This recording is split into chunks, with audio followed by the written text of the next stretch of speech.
Richard Ramirez, also known as the Night Stalker, was born into a family of 5 children. He grew up under challenging conditions, including physical and possibly sexual abuse. Influenced by his cousin, a Vietnam veteran who shared stories of his gruesome acts, Ramirez developed a dark fascination with violence. His religious upbringing also led him to adopt a form of Satanism. His propensity for violence and psychological issues prompted him to move to Los Angeles in 1976, where he committed a series of brutal crimes that made him infamous.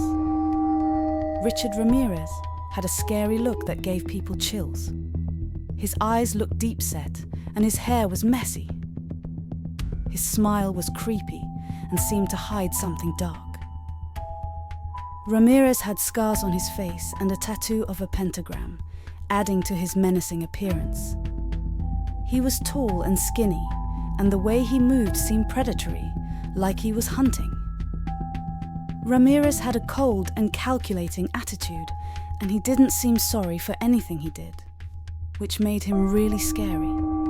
After an unsuccessful rape attempt, Ramirez committed drug offenses and car thefts in LA. His first murder victim was a 79-year-old woman. An escaping roommate provided a description of him. Subsequent crimes included the murder of a 30-year-old woman and the brutal killing of a couple from whom he removed their eyes. These crimes caused public panic and led to the publication of a suspect description in the media.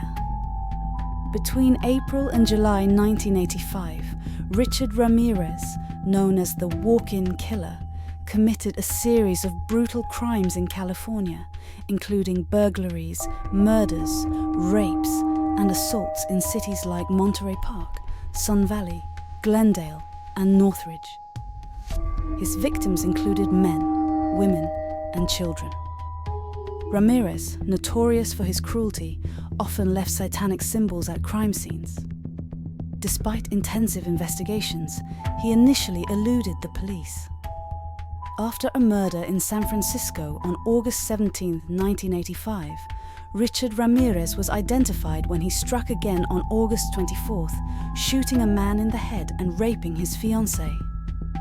A teenager who observed Ramirez during a burglary attempt memorized the license plate of his stolen getaway car, leading to the discovery of the vehicle and Ramirez's identification through fingerprints. Following the publication of his photo in the media, he was overwhelmed by citizens in Los Angeles as he attempted to steal a car, and the police intervened to prevent him from being lynched. The trial of Richard Ramirez began in July 1988, lasting about 14 months and becoming one of the longest trials in US history, with over 1,600 potential jurors. Due to strict security measures and a pause caused by the death of a jury member, Ramirez was convicted of multiple murders in September 1989 and sentenced to death.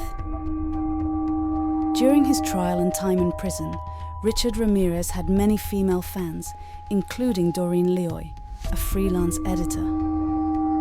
Leoy wrote him numerous letters, visited him regularly, and eventually accepted a marriage proposal from him. They married in 1996 at San Quentin State Prison. Ramirez's death sentence was never carried out, and he died in death row from liver failure in 2013. Stay with me for more unbelievable crime cases based on real-life court documents. Never forget, criminals are living with us and crime is everywhere.